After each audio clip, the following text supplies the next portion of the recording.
औज़ु बिल्लाहि मिनश शैतानिर रजीम बिस्मिल्लाहिर्रहमानिर्रहीम। तमाम तारीफ़ उस परवरदिगार के लिए जो रहमान भी है और रहीम भी है, उस मालिक के लिए जिसने कायनात को मोहम्मद व आले मोहम्मद की मोहब्बत में ज़ेवर वजूद से आरास्ता किया। मेरे पास प्रॉब्लम यह है कि एयरपोर्ट मुझे जाना है और 7-8 मिनट है जो आपकी नज़र कर सकूं। मुझसे पहले जो विलायत पे सरशार आपको अपने कलाम सुना रहे थे, बड़े ही प्यारे कलाम थे और आपने सोच रखा था कि आप खामोश रहेंगे, पर उन्होंने बताया कि हम आपको बुलवा के रहेंगे और आपको उन्होंने बुलवाया। और आप ऐसे ही बोलते रहिए, क्योंकि यहाँ सुनना भी इबादत है, बोलना भी इबादत है। अगर आप सुन के भी चले जाएंगे तो कोई मसला नहीं है, दोनों इबादत है। मैं स्टेज पे बैठे हुए उन तमाम लोगों को जिनकी मारिफत नहीं रखता और उनको जिनकी थोड़ी बहुत मारिफत है, सलाम अक़ीदत पेश करता हूँ। आप सभी को सलाम मोहब्बत पेश करता हूँ। स्टेज पर बहुत सारे लोग हैं, लेकिन मैं जिस शख्स नहीं बल्कि शख्सियत का नाम सर फहरिस्त लेना चाहूँगा। यहाँ जो सीनियर्स है वो भी मानेंगे कि वो एक अजीबुल मर्तबत हिंदुस्तानी तारीख़ की एक सीनियर शख्सियत है। मेरी मुराद डॉक्टर कल्ब सादिक, जिनका चेहरा देखकर मैंने बोलना सीखा और जिन्हें बोलता सुनकर मैंने सोचना सीखा। हिंदुस्तान की एक ऐसी शख्सियत है जो किसी भी स्कूल ऑफ थॉट में आप चले जाएं, किसी भी मकतब फ़िक्र में चले जाएं, बड़ा एहतराम हासिल है इन्हें। इनके साथ इनके दाहिने और बाएं बैठे हुए सारे वो उलमाए किराम जो मुअज़्ज़िज़ हज़रात। नातिक़ भाई, मैं आपको अलीपुर में ढूंढ रहा था और आपको यहाँ चेन्नई वालों ने बुला लिया था। मैं बहुत कम वक्त लेते हुए यहाँ से शुरुआत करना चाहूँगा। हुसैन कौन है? हक़ की किताब है गोया।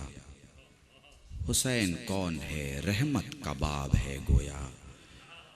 हुसैन कौन है? बहरे सवाब है गोया। हुसैन कौन है? हक़ानियत का जादा है। हुसैन कौन है? एक मुस्तकिल इरादा है। अताओ मेहर के दर को हुसैन कहते हैं, वफा परस्त बशर को हुसैन कहते हैं। वो जिसकी गोद में अकबर से लाल पलते हैं, वो जिसके घर में 72 चिराग जलते हैं। दुनिया का एक लौता रहबर है जिसके लिए कोई बहस नहीं कर सकता कि ये मेरा है कि ये तेरा है, ये उसका है कि ये किसका है, क्योंकि बशरियत की सांस अगर ले रहा है तो हुसैन की वजह से, आदमी आदमियत की सांस ले रहा है तो हुसैन की वजह से, मुसलमान साहिब ईमान बन के जी रहा है तो हुसैन की वजह से, और तुम नारे हैदरी लगा रहे हो तो हुसैन की वजह से।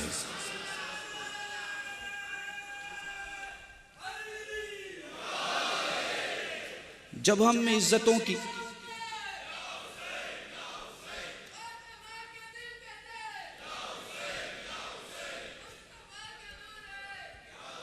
बेटा ठहर जाइए, मेरे पास थोड़ा सा वक्त है। इंशाल्लाह ये नारे महफूज रखें। मेरे से बहुत बड़े बड़े लोग आपके सामने बोलेंगे और इनके जुमले अगर आपकी समझ में आए तो आप दाद दीजिएगा, और ना समझ में आए तो दुआ कीजिएगा कि क्यों समझ में नहीं आया, क्योंकि ये इनका कसूर नहीं है। हुसैन सारी इंसानियत की दुनिया पर, वर्ल्ड ऑफ ह्यूमैनिटी पर अगर किसी का एहसान है तो उस इकलौते हुसैन का एहसान है। उस इकलौते हुसैन का एहसान है। न ही दुनिया की कोई मखलूक और न ही दुनिया की कोई रिलीजन का कोई भी हिस्सा ये कह सकता है कि हमें हुसैन की कुर्बानी से कोई लेना देना नहीं है। क्यों? इसलिए कि हुसैन ने इतिहास का एक नया बाब खोला। ये बाब क्या था? रोमन एम्पायर से लेकर ईसाइयत की पुरानी और जदीद तहजीबों तक किसी इंसान को हक नहीं था कि वो बादशाह के खिलाफ बोले। सब बादशाह की बात को सच मानते थे, चूंकि सब बादशाह को हक मानने पर मजबूर थे, मगर आगे बढ़ के वो बादशाह को हक मानने लगे। हुसैनियत और गैर हुसैनियत। अब अगर मुझे इजाजत दो, मैं क्या कहूं तुमसे कि या तो मजमे में हुसैनी हो सकता है, मगर जो हुसैनी नहीं होता हम उसे यजीदी ही कहा करते हैं, बड़ी माजरत के साथ, क्योंकि या हुसैनी है या यजीदी है, दो ही सिन्फ चलती है, तीसरी कोई सिन्फ नहीं चलती। हुसैन ने अपने जमाने के मजबूत तरीन राजा के खिलाफ, बादशाह के खिलाफ आवाज उठाई और अपना स्कूल ऑफ थॉट बयान किया कि ये मत देखो कि तुम्हारे सामने कौन खड़ा है, ये देखो कि तुम खुदा के साथ खड़े हो, खुदा तुम्हारे साथ खड़ा है। नहीं, अभी जवानों ठहर जाओ, मैं अपनी बात धीरे धीरे मुकम्मल कर जाऊं। मैंने जैसा कहा बड़े शांति से आप सुने। हुसैन ने सबसे बड़ी कुर्बानी दी, और वो कुर्बानी क्या थी कि जो नॉर्मल इंसान था, जो बादशाहों के खिलाफ दब जाता था, जो अपनी आवाज दबा लेता था, उसे हुसैन ने बोलना सिखाया। अच्छी कंडीशन में तो सब बोलते हैं, लेकिन उस कंडीशन में जहां सामने तीर हो मगर बोला जा रहा है, सामने बर्छी हो मगर बोला जा रहा है, सामने प्यास हो मगर बोला जा रहा है, सामने लाशें हो मगर बोला जा रहा है। क्योंकि हुसैन ने करबला के मैदान में एक लकीर खींची। इत्तेफाक देखो, लकीर के इस पार भी मुसलमान है और लकीर के उस पार भी मुसलमान है। इसलिए अब जब भी तुमसे कोई मुलाकात करे तो ये मत पूछो कि भाई तू मोहम्मद यूसुफ कहाँ का मुसलमान, तू मोहम्मद यूनुस कहाँ का मुसलमान, तू मोहम्मद अय्यूब कहाँ का मुसलमान, तू मोहम्मद शाकिर कहाँ का मुसलमान, तू मोहम्मद साबिर कहाँ का मुसलमान। उससे बस ये पूछा करो कि 61 हिजरी में हुसैन ने एक लकीर खींची थी, तू इधर का मुसलमान है या उधर का मुसलमान है। इधर का मुसलमान दुनिया को शांति का संदेश देता है, इधर का मुसलमान सर कटा देता है मगर हक का साथ नहीं छोड़ता। और जो उधर का मुसलमान है भाई, उसकी जिम्मेदारी 1400 बरस पहले रसूल ने नहीं ली तो मैं क्या ले सकता हूं। यहीं से थोड़ा आगे बढ़ते हैं कि इस कुर्बानी, इस शान की असल वजह क्या है। देखिए, दुनिया की हर चीज, उलमाए किराम से तवज्जो दरखास्त रखूंगा, दुनिया की हर चीज नातिक भाई अपने वजूद का एहसास दिलाती है। दुनिया की हर चीज अपने वजूद का एहसास दिलाती है मगर मौत बनकर। हुसैन अपने वजूद का एहसास दिलाते हैं मगर जिंदगी बनकर। नहीं, शायद आप मेरी बात को उस लेवल पे नहीं समझ सके जो मैं समझाना चाहता है। देखिए, अगर हम तजुर्बे की दुनिया में जाएं, पानी, हम लकड़ी से कश्ती बनाते हैं और पानी में सैर करते हैं। पानी पहले ये बताता है कि हम महकूम हैं, तू हाकिम है, तू अशरफुल मखलूक़ात, हम तेरे ताबे हैं। लेकिन जब अपने वजूद का एहसास दिलाता है ना, तो 20-20 गज तक पानी बुलंद होके कीड़े मकोड़ों की तरह इंसान को इधर से उधर फेंक देता है। वजूद का एहसास दिलाता है मौत बनकर। जमीन, पहले आप गड्ढा खोदते हैं, फिर आप कुआं खोदते हैं, फिर आप तालाब खोदते हैं, फिर 100 मंजिला बिल्डिंग बनाने के लिए 50 मंजिला नीचे खोद डालते हैं। कुछ नहीं कहती जमीन आपसे, आपकी ताबे रहती है। आप अशरफुल मखलूक़ात हैं, आपके काम आती है। लेकिन जब अपने वजूद का एहसास दिलाती है तो कांपता नेपाल है, हिलता पाकिस्तान है। जब जलजला आता है तो ये कैफियत हो जाती है कि कांप रहा है नेपाल और हिल रहा है पाकिस्तान। ठीक है ना, देखा है। ये भी अपने ज़िंदगी का, अपने वजूद का एहसास दिलाती है मगर मौत बनकर। कायनात की हर एक शय अपने वजूद का एहसास दिलाती है मौत बनकर, मगर हुसैन अपने वजूद का एहसास दिलाते हैं ज़िंदगी बनकर। अगर तुम्हारे दिल में हुसैन है तो तुम्हारा दिल जिंदा है, तुम्हारी फिक्र में हुसैन है तो तुम्हारी फिक्र जिंदा है, तुम्हारे वजूद में हुसैन है तो तुम्हारा वजूद जिंदा है। देखो, यहाँ सब बैठे हैं माशाल्लाह, सारे मुसलमान हैं। अब कहो जरा सुन्नी शिया, कहो सुन्नी शिया। नहीं कह सकते। क्यों नहीं कह सकते? क्योंकि सब एक प्लेटफॉर्म पे आ गए हैं जिसका नाम है हुसैन और हुसैनियत। समझ रहे हो? यहाँ न सुन्नी है कोई, न शिया है, यहाँ बस हुसैनी है, बस हुसैनी है। मैं एक मिसाल दूं, हिंदुस्तान में 7,50,000 गांव हैं और इन 7,50,000 गांव में 4,88,000 वो गांव हैं जहां ताजिया उठाई जाती है। ये सब शिया नहीं उठाते। आप समझ रहे हैं मेरी बात को? ये सब शिया नहीं उठाते, ये हुसैनी उठाते हैं। शिया भी उठाते हैं, सुन्नी भी उठाते हैं। तो ये कौन हुए?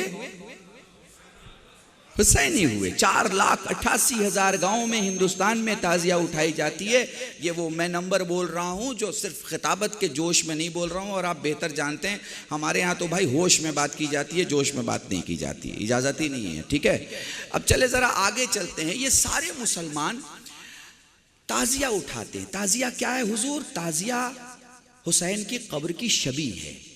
बंगाल से उठाने वाले को, बिहार से उठाने वाले को, असम से उठाने वाले को, यूपी से उठाने वाले को, दिल्ली से उठाने वाले को, चेन्नई से उठाने वाले को, बेंगलोर से उठाने वाले को जरा आप पूछें भाई कहाँ जा रहा है, तो वो कहेगा ताज़िया दफन करने जा रहे हैं।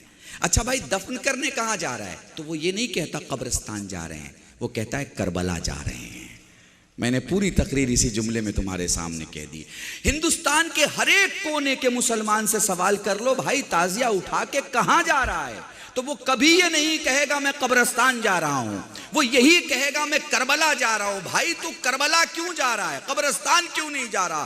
दफन तो कब्रिस्तान में किया जाता है। तो आराम से कहेगा मौलाना जो जी के मर जाए वो कब्रिस्तान जाता है, जो मर के जिंदा जावेद हो जाए वो करबला जाता है।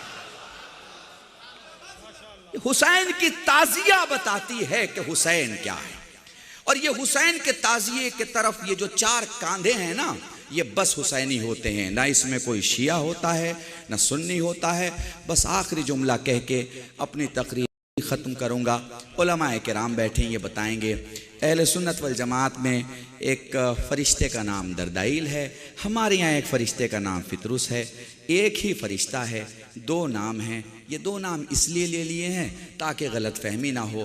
किसी से पूछ लीजिएगा, किसी से पूछ लीजिएगा जाकर, आदम आए, नूह आए, इब्राहीम आए, मूसा आए, ईसा आए, सब आए, ये अपनी जगह पड़ा रहा। जिब्राइल आते रहे जाते रहे, आते भी मिले जाते भी मिले, उसे पता था कौन आ रहा है कौन आया है, मगर अपने लिए उसने गुजारिश उसी वक्त की जब दुनिया में हुसैन आ गए। जब दुनिया में हुसैन आ गए, वाक़या यही है ना कि जिब्राइल अमीन फितरुस को यानी दरदाइल को अपने कंधे पर उठाकर लाए, अपने पुश्त पे बिठा के लाए, पहुंचाया। रसूल ने फरमाया मेरे नवासे के झूले से मस कर दो। इमाम हुसैन के झूले से मस कर दिया गया। फितरुस को बालों पर आ गए। ये हुसैन की अता है। अगर हम खुलूस के साथ खड़े हों तो ये वो दरवाज़ा है जो बशर को भी देता है, मलक को भी देता है। आखिरी जुमला और तकरीर ख़त्म। आपसे सवाल किया जाता है, मेरे हुसैनी भाई यहाँ बैठे हैं, एक अकीदा है बड़ा खूबसूरत। हम जब ज़ियारत मबसूता ज़ियारत वारसा पढ़ते हैं तो ये जुमला पढ़ते हैं, सलाम अलैका वारिस आदम सफ़तिल्लाह, ए आदम के वारिस, ए नूह के वारिस, ए इब्राहीम के वारिस, तुझ पे सलाम हो। किसको सलाम करते हैं? इमाम हुसैन को। अब कोई सवाल कर सकता है कि भाई आदम कब हुए, नूह कब हुए, इब्राहीम कब हुए, हुसैन कब हुए, ये हुसैन वारिस कैसे हो गए?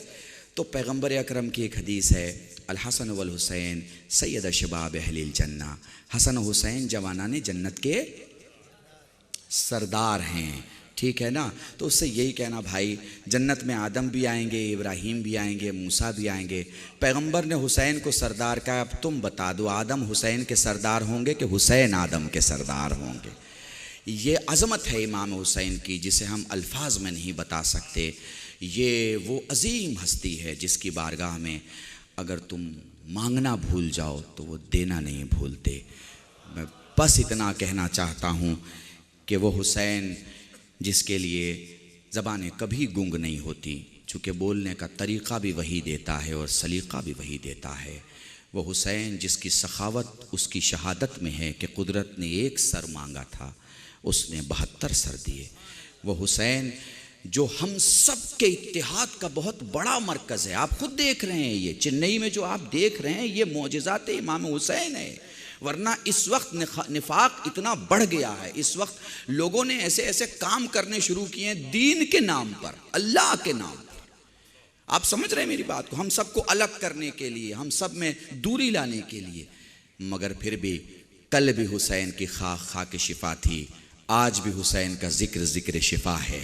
निफाक की बीमारी इसी ज़िक्र से दूर हो सकती है। मैं समझता हूँ अगर हम सब मिलकर ज़िक्र हुसैन करें और हुसैन के उस खुदा की इबादत करें, हुसैन के उस नाना रसूल को चाहें कि जिन्होंने दुनिया में वो दीन फैलाया जिसके लिए हमारे एक बड़े ख़तीब ने कहा कि नूह की 950 साल की मेहनत का नाम तूफ़ान था और मोहम्मद की 63 साल की ज़िंदगी का नाम इस्लाम था। मैं समझता हूँ इमाम हुसैन को खिराज अक़ीदत पेश करने का इससे बेहतर और कोई रास्ता नहीं कि हम हाथ से हाथों को मिला के, जिगर से जिगर को मिला के, वजूद से वजूद को मिला के बस ये तय करें, न कोई जुल्म होने देंगे न जुल्म सहने देंगे, दुनिया को अदलो इंसाफ से भरने की कोशिश करेंगे और जहाँ कहीं भी किसी पर जुल्म हो रहा हो उसके ख़िलाफ़ आवाज़ उठाएंगे।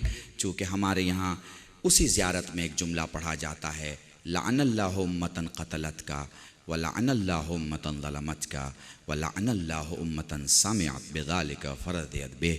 इसका सीधा मतलब ये होता है उस पे लानत मौला जिसने तुझे कत्ल किया, उस पे लानत जिसने तुझ पे जुल्म किया और उस पे लानत जिसने सुन के अपनी रज़ायत दिखाई राज़ी रहा। तो मैं समझता हूँ ये हुसैनी मजमा इमाम हुसैन का आशिक़ है, इमाम हुसैन के बाबा का आशिक़ है, इमाम हुसैन की माँ का आशिक़ है, इमाम हुसैन के नाना का आशिक़ है और इमाम हुसैन के खुदा का आशिक़ है। मुझे लगता है ये वो वाहिद मरकज़ है, अगर हम यहाँ आ जाएंगे तो फिर चमन चमन कहलाएगा, फूल फूल कहलाएगा और खुशबू खुशबू कहलाएगी। हर गुज़रने वाला यही कहेगा ऐसा ही हुसैनी होता है और ऐसा ही मुसलमान होता है। इन्हीं जुमलों के साथ मैं आप सबसे खुदा हाफ़िज़ी चाहूँगा। व आखिर दावाना अनिल हम्दुलिल्लाहि रब्बिल आलमीन।